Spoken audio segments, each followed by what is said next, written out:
লাউ পাতায় চিংড়ি মাছের পাতুরি এতটাই সুস্বাদু হয় যে ভাতের সাথে অন্য কোনো পদের প্রয়োজন পড়ে না। তো আমি একটু খুলে দেখাই পাতুরিটা কতটা সুন্দর হয়েছে।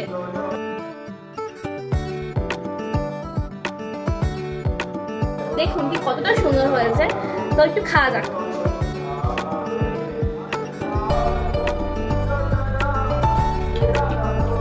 সত্যি দুর্দান্ত।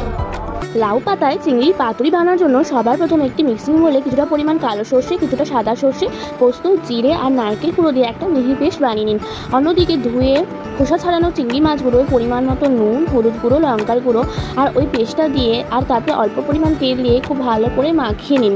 এবার লাউ পাতাগুলোকে ভালো করে ধুয়ে তাতে 3টে অথবা 4টে করে মশলা মাখানো চিংড়ি মাছগুলো তুলে সুতোর সাহায্যে খুব ভালো করে বেঁধে নিন। তারপর একটি কড়াইতে তেল দিয়ে ওই পাতুরিগুলো দিয়ে এপিট ওপিট করে আস্তে আস্তে ঢাকা দিয়ে পিঠ খাইয়ে ভেজে নিন।